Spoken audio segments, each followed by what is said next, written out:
Welcome, everyone, to episode number 20 of the Battered Herons. We had a rough go on Sunday to the end of the regular season, but we're still marching on to the playoffs. It's a little confusing what's going on today. We thought we were playing in one state. Now we're playing in another state, but the opponent stays the same. How you doing, Chris? Well, I mean, good so far. I mean, we're just trying to get some of the information down. I mean, a lot is happening, and that's typically what happens in sports, especially right now in the MLS with what's going on with NYCFC. A lot of changes being made, and it's all moving. It's still moving, moving pieces all over the place. So we usually have an intro and we could do this whole spiel, but today we got a special guest. We got Jordan Griffith on with us today. Jordan Griffith, if you don't know who he is, he's part of NYCFC Nation. You've seen him all over today because he broke the news that we will be playing our first ever official playoff game over in Citi Field instead of Red Bull Arena. Thank you very much, Jordan, for joining us. Absolutely, guys. I'm sorry I can't be on camera. I'm a little all over the place this evening, but I definitely wanted to show you guys some love. You guys are the first ones to reach out to me after everything went down, so I just wanted to give you a little bit of my time. No, I appreciate you giving us that time, and believe me, we know obviously a lot of Inter Miami fans. We got the podcast going, and a lot of people have questions, so we felt like it was appropriate to have you on today. Yeah, and one of the questions. And one of the things I wanted to get to as far as like what's going on, I mean, everything is still moving. And I know that you're getting information little by little, but I mean, the game is 6 days away, right? And there's fans that are not only in the state of New York buying tickets, but we're talking about fans down here that are still buying tickets, renting hotels, whatever the case is, for Red Bull Arena. I mean, I just checked maybe 10 minutes ago, and it's still showing that it's at Red Bull Arena. So, like, what are the inner workings that shook this up, that changed the venue? Yeah, well, I tweeted this a little bit earlier, but from day one, first of all, this is not something that's really new for New York City soccer fans and NYCFC fans especially. There's been so many over the years and over the decades changes and movement along this thing, and New York City is based in soccer. There are literally millions of fans that may not be MLS fans, but are soccer fans. So this has been a really tricky navigation for soccer fans and for the club over, years and years now. When something like this goes down, it sounds crazy when it comes from the outside because you guys haven't been a part of this, but it's really not a shock when it comes to New York City fans. And, it has been a crazy period here. But as I said, NYCFC has made it clear they want to play games in New York City. That's where they're from. That's where their fans are from. So as much as and unfortunate it is for Miami fans, and we feel for you, the NYCFC community, like not only are Miami fans living that, but fans in the entire tri-state area who have to plan to go from one side of that tri-state area to the other now. Fans, we sympathize with you, but it is crazy that the club has made this decision on a short time period. But as we said, it is something that's not really out of the norm. NYCFC is really dedicated to making sure that the games take place in the city itself. And when this opportunity came up, the Mets being out of the playoffs, it came together very, very quickly. I think it was in everybody's minds, but you don't want to disrespect a team like that. And here we are now, like you said, 6 days before, and the venue changes. Well, I guess that's one of my questions. I guess you kind of answered it. We have a lot of our supporter groups that already purchased tickets to the game in Red Bull Arena, and also they have plans on hotels booked in New Jersey. Was any of that put into consideration? Well, I mean, I don't know how deep your inner workings are into the decision that was made, but was any of that put into consideration? Because, I mean, we're less than 7 days away. I thought that maybe they would have had some type of, plan. I don't know. Are we going to have to request refunds and purchase new tickets at Citi Field? Do you have any idea about those inner workings? Yeah, I can't speak for the club itself with decision making. Okay. As I said, I just know that they're committed to making the games are played in the city itself. They are working those things. So there's, for season ticket holders, they released an email, which I tweeted earlier. So that shows kind of discusses the process for fans. I'm assuming that they're either going to offer the option of a refund or of that similar seat section in Citi Field. That's typically how it goes when it comes to games that are moved in other reasons. Like we, as part of the Champions League as a MLS champ, they had to move venues a few times this year, and they usually are great with either giving a refund or then keeping those tickets in another section. I would assume that's what they do here with the public tickets, but I know that's definitely the case for the Citi fans. I will tell you that Inter Miami fans were happy, not only because the game was in Jersey, which technically is a home game for you guys, but the travel to New Jersey isn't one that gets well represented by NYCFC fans. You guys average about 8,000 fans there. And also on a Monday, we figured it was going to be basically, it wasn't going to be a home game for you guys. So we were excited about that fact. But now that it moved to Citi Field, I'm assuming you're going to have more of a fan presence there. But my real question is, as far as the dimensions go, we hate the home field advantage that you guys have when it comes to the more compact field. Are the dimensions exactly the same from Yankee Stadium to Citi Field? Do you know? So when it comes to the Jersey thing, you're 100% right in terms of attendance. But I'll be honest, in a New York City, in a playoff game, fans are coming out regardless. I think it would have been full regardless. It's definitely going to have a major impact now being at Citi Field with the subway system. So, yeah, it does kind of definitely change the dynamic. Quietly in the outfield, I believe it was Chris Campbell this morning tweeted that NYCFC actually plays better in Red Bull Arena than it has in Citi Field in the past in terms of points. So that's an interesting kind of dynamic as well. Sorry, what was the second part of the question? Are the size of the pitch?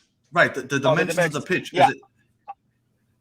Yeah, there's an obvious and clear advantage when New York City plays at home, not just being a home stadium, but the dimensions of the field. I know that they are a similar ballpark. I don't remember if they're exactly the same at Citi Field. And I'll be honest, Citi Field is a lot of people, depending on where you're seating, love the sightlines at Citi Field and actually think it's a better place to watch soccer. I personally just love the experience at Yankee Stadium. But I think, we've had a playoff game there in the past, I believe against Columbus. No, against Toronto.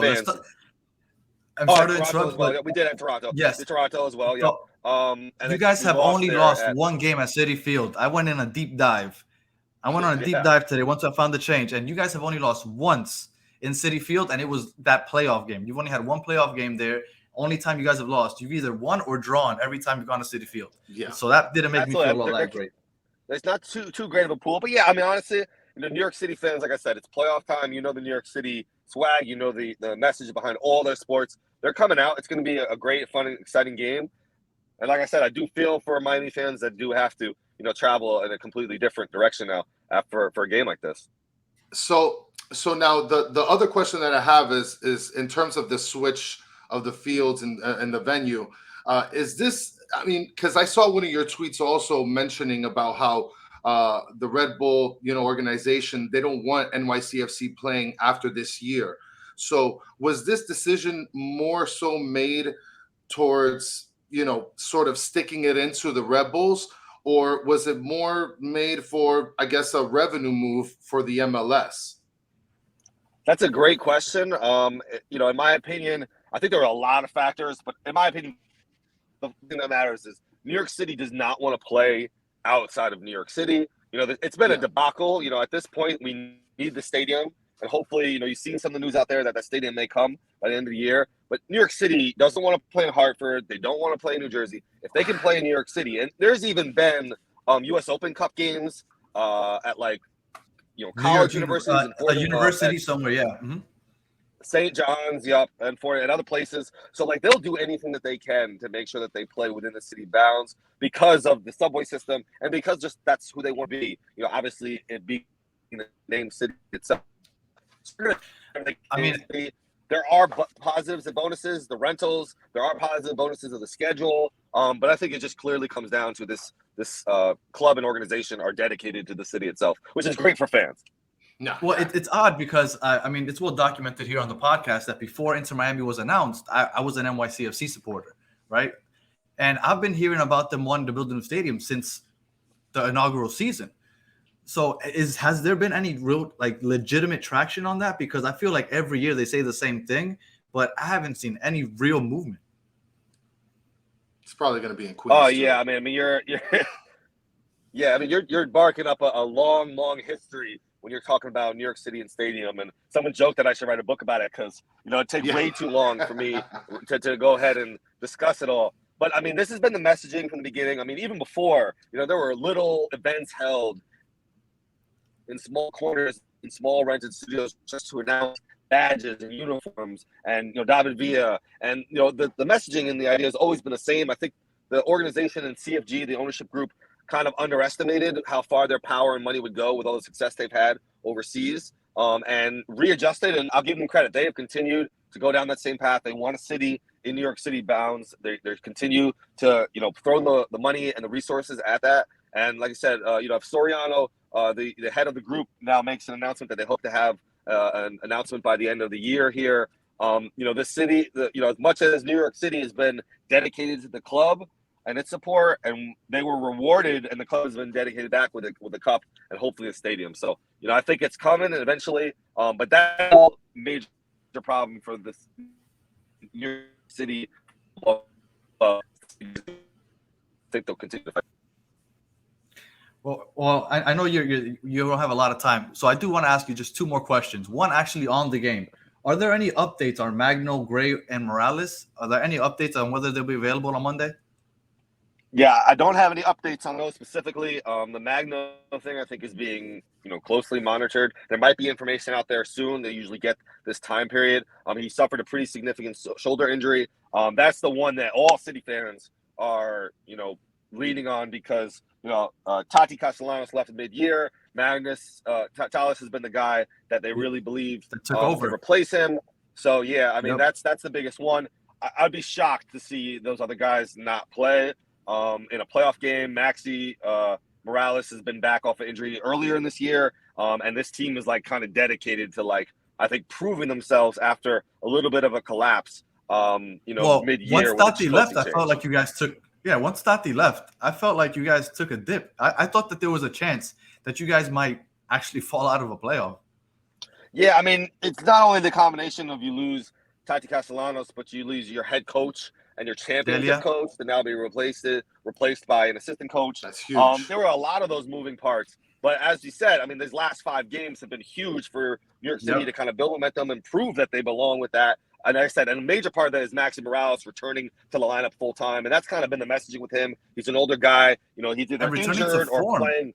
Yeah, he's either injured or playing we're not going to play him for the next 5 games, and then when it's time to lock in, I mean, Maxi Morales and New York City in general are a completely different team when he's out there. So yeah, I mean, there's a reason why the number 3 seed, whether it's the early of the season or the late, bounce back here, but it's going to be a great game, and it's going to be a battle there in Queens. Now, you guys, I mean, sticking with the game, Inter Miami, I mean, this isn't the same team that started the year. The reason we're in the 6th seed isn't because we're a 6-team type team. Over the last 14 games, we've been one of the best teams in the league. I'm kind of wondering, you as an NYCFC fan, and you talk to other NYCFC fans, how are you guys viewing this game? Is this something that you feel like we should win? Is it something like you're worried? I'm kind of wondering, what's the feeling around NYCFC supporters? Yeah, and NYCFC has been in this situation before, in terms of being a higher seed and hosting that playoff game with Toronto and playing, games here. I think fans, going into last year were kind of very humbled. And now that's because we have a championship. It doesn't mean that we are now on a different level. Fans remember what it was like for the years before this. Fans remember, that this team has underperformed in the past, and then to combine that with losing our top goal scorer and a coach midseason and going on a slide, I would think if you asked, 5 weeks ago how people felt about NYCFC, they were not very optimistic. Now they believe, but Miami is a tough team. We've had battles with you guys in the past, and obviously this year, any team that's coming into the playoffs for the first time has something to prove and is ready to rock and roll, and especially against the defending champs, it's almost like there's nothing to lose type of game for we're playing with house money. Absolutely, and us being as a champs, that's always a trap game. I think most NYCFC fans have just been pleased with the momentum going into these last few weeks, and then knowing that they're playing at home. Those are the 2 biggest things. So I think it'll be a battle. It's going to be a great experience. Citi Field is definitely something new for this, team overall. Haven't played there in a while now. So it's just going to be a fun, exciting game. And I think City fans are really excited to see how it plays out. So you're predicting a win for City? As the higher seed and the team that usually typically wins at home, City all the way. Boys in blue. I'm not trying to hear that, man. Yeah, that's crazy talk. That's how we want to hear. You thought I was going to come on your podcast and show Miami love? New York City all the way. I feel you. All right, now one last question for me, and then Chris, you could end it if you want. The last question: how much do you love your little mini banner in Yankee Stadium? Oh man, I know everybody loves that one. It's funny because a lot of people brought out the point after. It's like if you look at the Yankees banners, they're actually like similar sizes. It's just a little bit Those are the different because it's flags. supposed to Those be are the flags. the No, don't flags, compare those. exactly. Don't compare Nah, those. hey, you can throw all the shots you want. I was the first one out there making fun of it. It was terrible. So we need something bigger and better and badder. We'll worry. Our second banner will be just as good.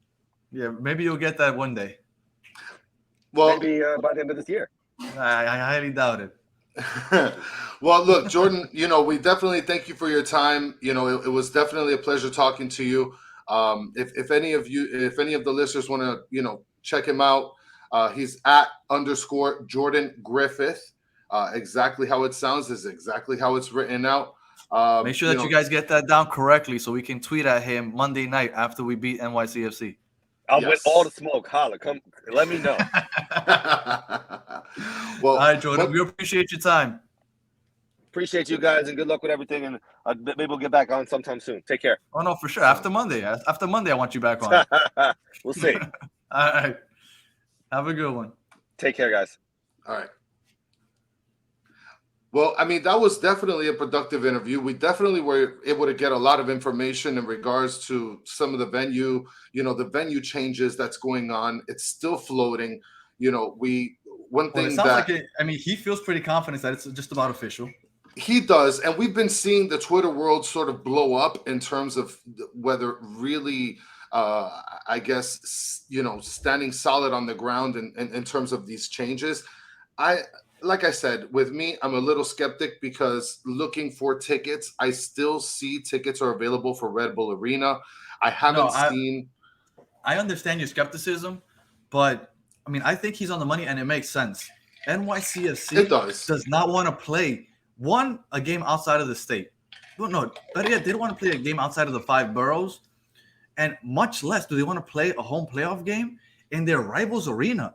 I think that's one of the worst things that happens in professional sports, for you to have to play your home playoff games in your bitter rival's arena. It makes absolutely no sense to me. So I think that if it isn't official, it's going to be official. I believe that he got the inside scoop, and I think that I'm more interested how they're going to deal with the supporters for the Inter Miami, how they're going to deal with whether it's a refund or a same ticket exchange and their hotels and all. I'm more interested in what they're going to do with those things. Well, and it's not only that. I mean, now that we know that we're essentially playing the Tri-State FC, I'm still going to call them that, just like how I texted you. I don't care if they're playing within the 5 boroughs and being able to use the train system in order to be able to, get to the game.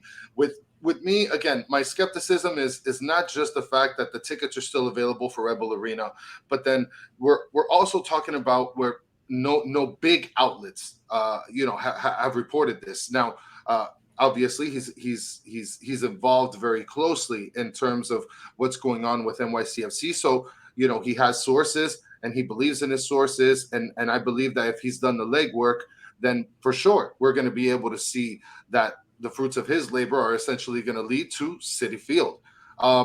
It sucks. Like you said, Citi Field, they have a lot more success.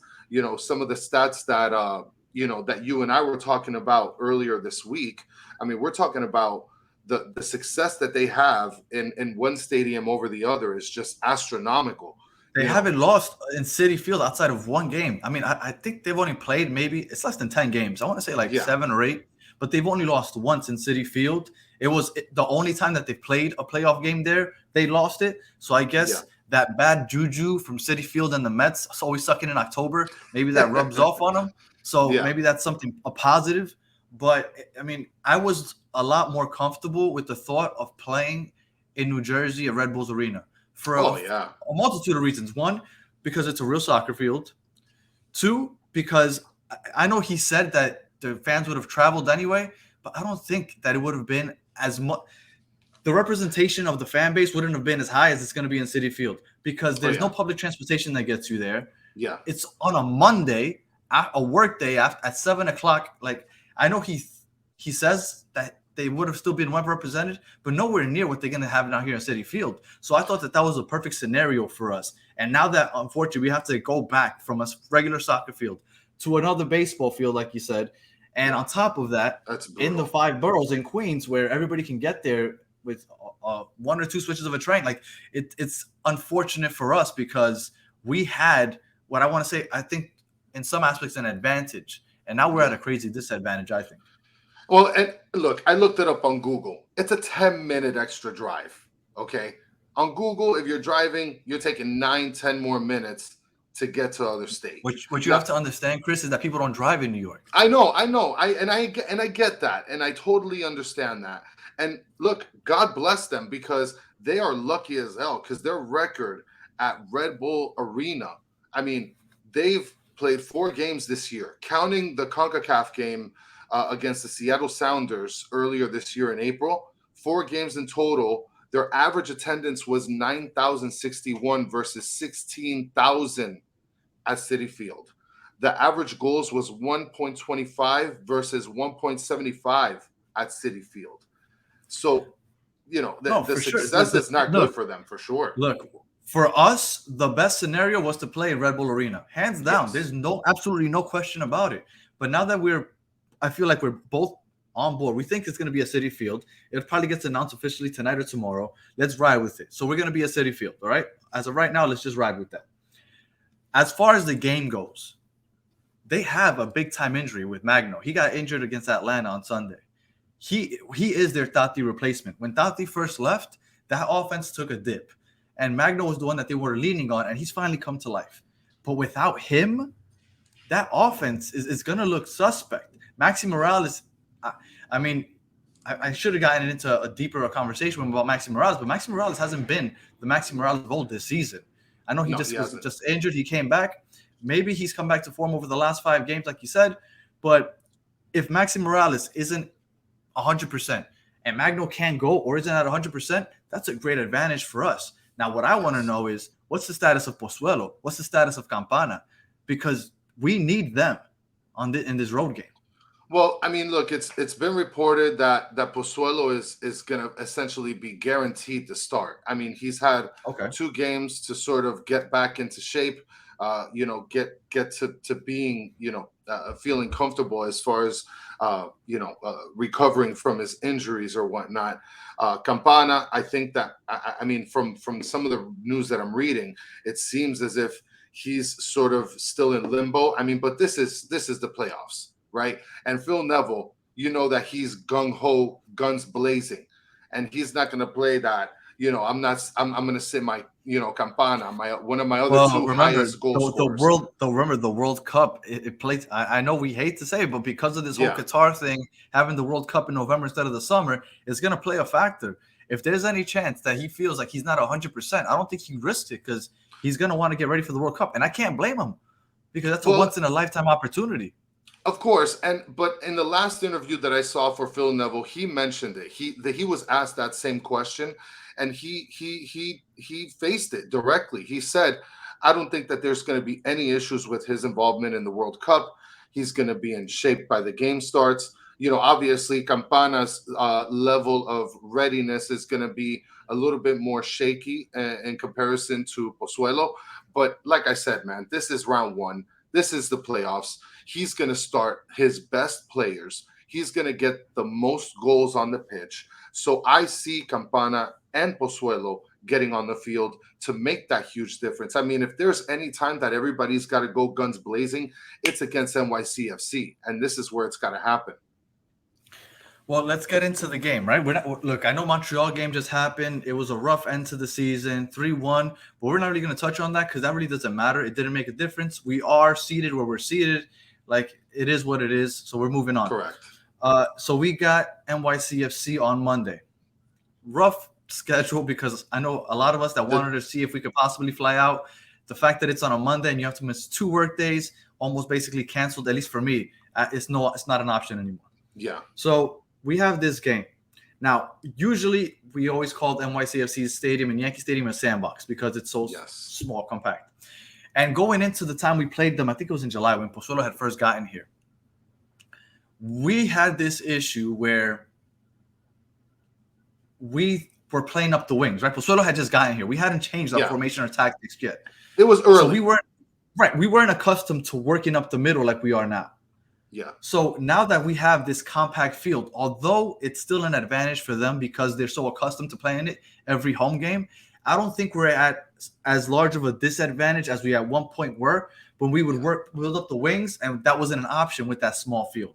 The dimensions aren't going to be as big a factor now because we're accustomed to working up the middle of the field. If we have Bryce Duke and Pozuelo up the middle with Campana and Higuain up top, that's gonna be we scary. can win those games. We dominate in the middle now. I mean, maybe dominate is a bit of a stretch, but we dominate better. We're much better working up the middle than we were just a couple months ago. Yeah. So I don't think I remember going into that game in Yankee Stadium, I thought that the chances of us winning were very small because of that. But now I feel confident, not only because of the way our team has been performing recently, but because of the way we play. We build up the middle now. So we're not at a disadvantage because we don't even play with wings anymore. So I feel good. I feel good going into Monday. How do you feel, Chris? Well, I definitely feel a lot better because in the beginning when we got Pozuelo and we played against NYCFC, like I said, it was early. So we're starting to gel the offense together. Now that the offense has taken form, has taken the shape that, the idea behind obtaining Pozuelo, we're talking about a completely different face. We're talking about a completely different approach offensively. In my opinion, I feel like with the implementation of the way that we've been playing offense, I think that it's going to favor us in a small field because we've been getting so much better with working the ball in the middle.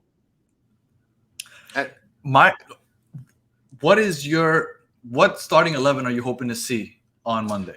Well, I mean, look, my starting 11 in terms of who's going to be starting, I mean, obviously Pozuelo is going to be starting. You got Higuain, you got Campana. What I'm hoping is that, listen, to me, as long as they squeeze Duke into the starting lineup and get as much talent right there in the midfield, to me, that would be the icing on the cake. I mean, Taylor. We need the playmakers. Mm-hmm. Yeah, and Taylor made a huge difference in the last game.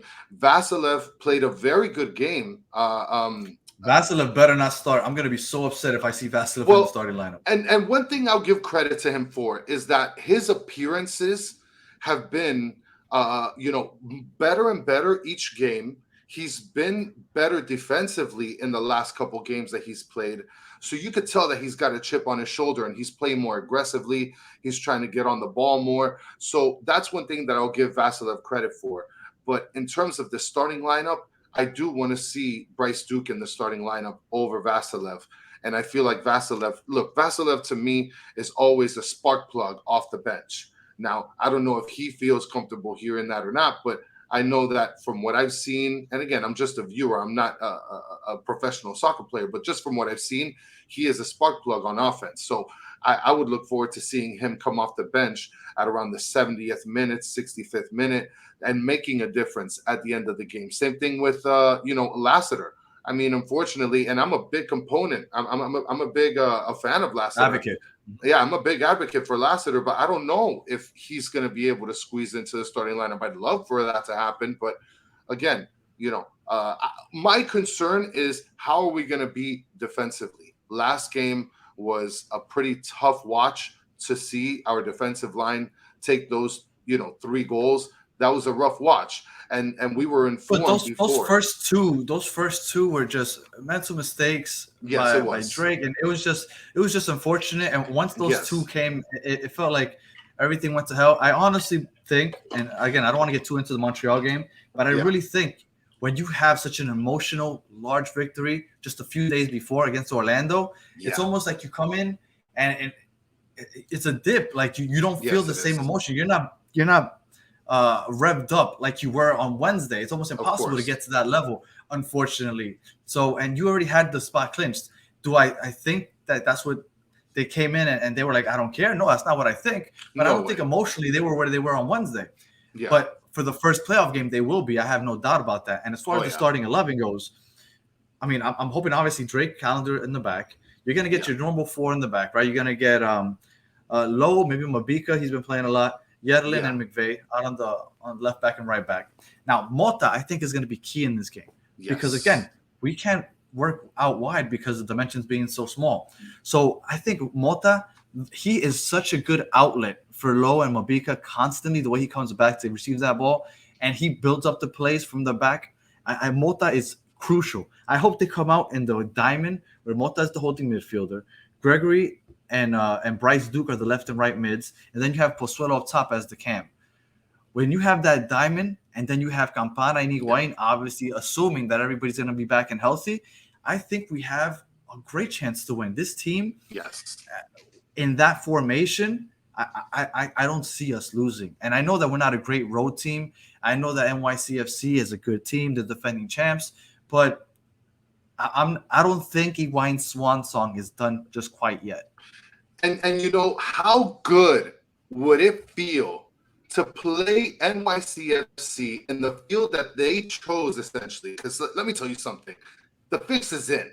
Hashtag the fix is in to me, okay? MLS has got something brewing in the background because they want more money. They're terrible at scheduling. I mean, Phil Neville, bless his heart for how outspoken he is because, geez Louise, this is terrible. Well, Jorge Mas came out and said that there's no way we're moving this from a soccer or a football pitch, a soccer pitch, to a baseball. And I thought that when Jorge Mas came out and made those statements, that they would carry more weight. And I didn't think that they were going to move it because he came out and said that. I thought he put his foot down. He's like, nah, you can't do that to us in such short notice. But apparently they did. Now, if the game's played in Red Bull Arena, I feel even better about us winning. Yeah. But regardless, I think we're going to move on to the second round. And it's going to hurt me to say this, but I need Orlando to win.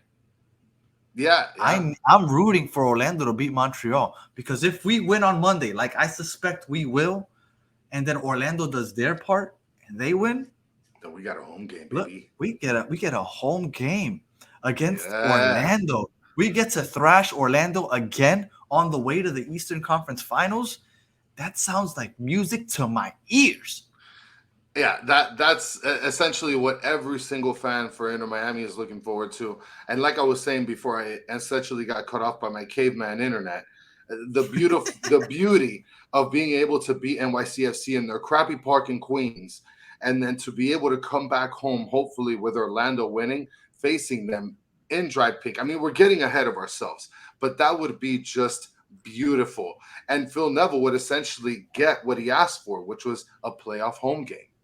So if there's any sort of encouragement that the team needs is let's give Phil what he asked for. Let's give him that playoff game. And the first step to giving him that playoff game is beating NYCFC in Queens and then coming back to dry pink and hopefully playing Orlando.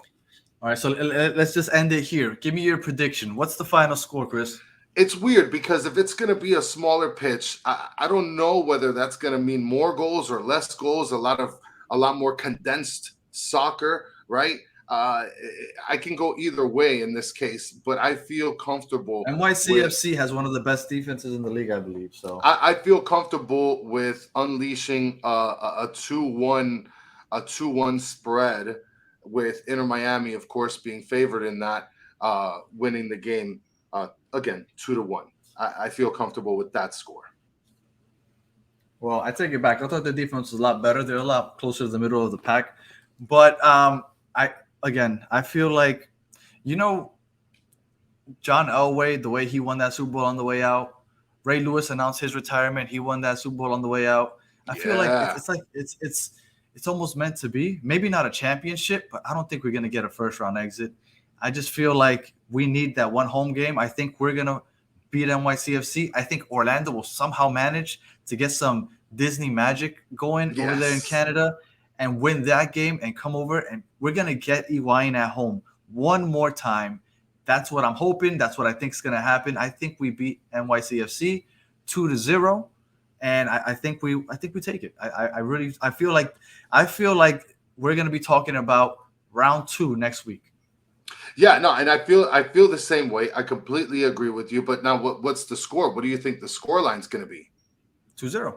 2-0. So 2-0 skunk. we take That's the dub, and we drive back down to South Florida.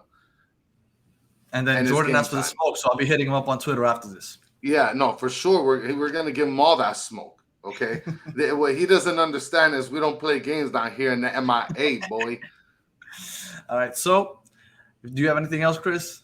No, man. I can't wait to watch this crappy game against Tri-State FC. I mean, this game is going to be awesome against a crappy team in a crappy park in Queens. They're the defending champs. I wouldn't call them a crappy team. They're the defending champs. Whatever. But Get out of here. That was yesterday's prices. It's today's prices, right? Just like how we thought that the end of the season, if we didn't make the playoff, if we made the playoffs, it's like, okay, we got better. But just like you said, yesterday's prices ain't today's prices. So NYCFC, we're playing with house money. All the pressure's on them. We're playing with house money. Listen, these guys, NYCFC, they're trying to look for an alleyway to play the soccer game in. Come on, give me a freaking break. Should have played in Central Park. If you want it in the city, take that A train to Central Park, and there would be no problems. That wouldn't have been a bad look. That would have been interesting. All right, well, thank you again for Jordan Griffith for joining, and we'll catch you guys next time. Hopefully celebrating a round 1 victory and getting ready for round 2.